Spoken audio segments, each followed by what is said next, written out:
So when you are registering your private fleet, or you're becoming a private driver, listen to Alex Chanovsky, the CEO of Business Rocket. And before I dive into the video, let me give you a little bit of brief history here. He's in his 20s, I think 23 when I met him, about 15 years ago, had this idea. I overheard him in a conversation at Starbucks in Bel Air. I used to live up in Bel Air. Young kid out of USC. I said, do you mind me asking, what are you doing there? I said, I'm trying to write a business plan for this company that I want to start for legal services and registering, helping people register companies. Multi-million dollar corporation today, 15 years later. Very good friend of mine.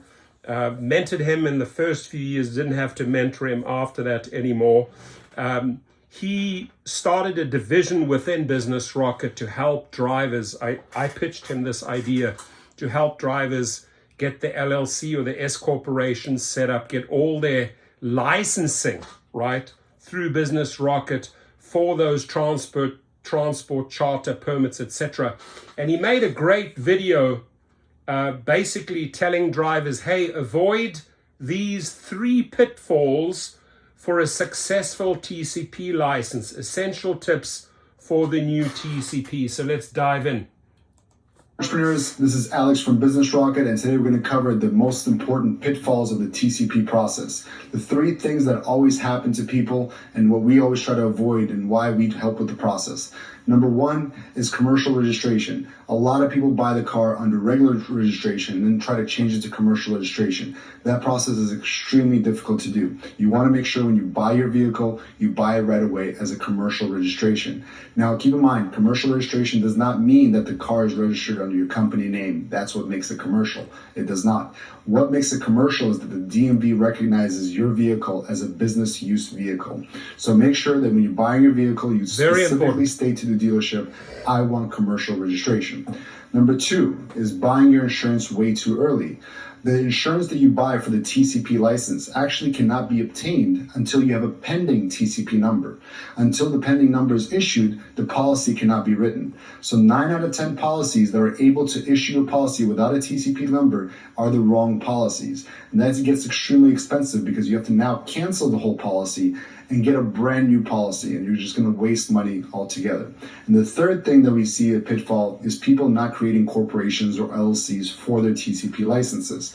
That problem is basically, imagine you start a TCP license on your own, and now you want to add your wife to it, or you want to add a business partner.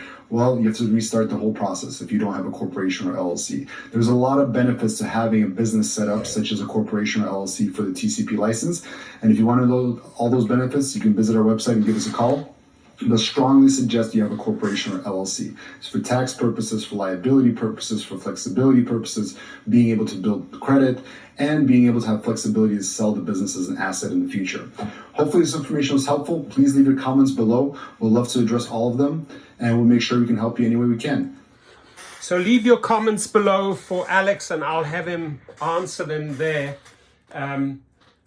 The guy is amazing, right? You know, when you're out there, the process is usually 60 to 90 days. He speeds it up by weeks. He saves you a lot of money.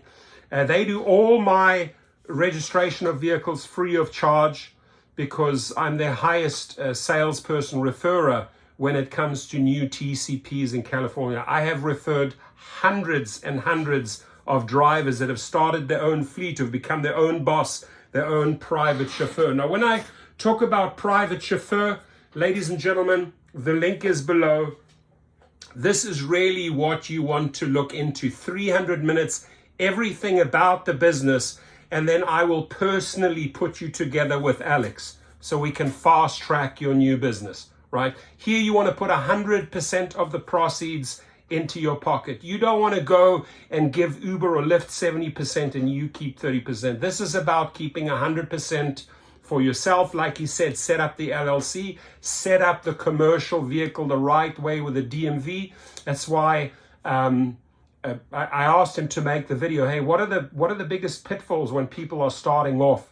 You heard it from the horse's mouth. So I make the introduction to you. Sign up below. Private chauffeur course. Drive these fantastic people. I mean, I will show you how to connect with these individuals, how to build out these relationships. And Uber and Lyft is very, very helpful. You can slowly start transitioning away from Uber and Lyft and start setting up your own company. Now, applying for the TCP, even if it's in other states, I'll put the link below to his website. You get a far discount, you get a discounted deal through me, my own link. And again, like I said, I helped them set this up. This is one of many divisions. They also do taxes for drivers.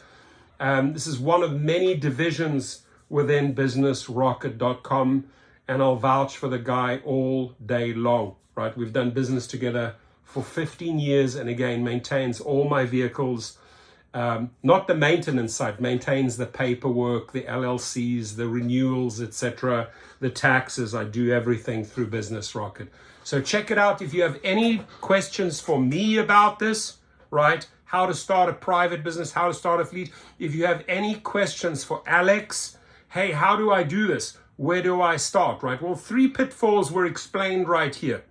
I have helped so many drivers not walk into that trip because they buy the car at the dealership and it's registered as a regular vehicle, and then they have it's a nightmare, sometimes not even possible to switch it, from a regular to a commercial.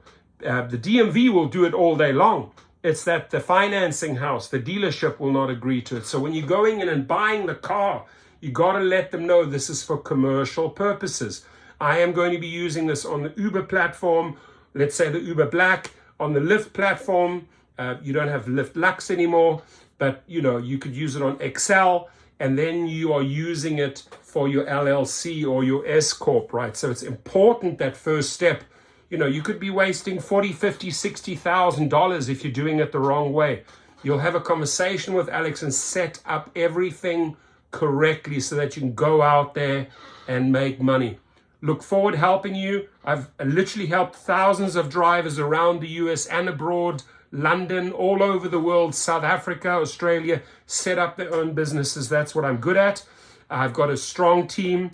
I've got all the people in a row that make this easy for you. So reach out if you have any questions, leave them in the comments box, and the links are below. Thank you.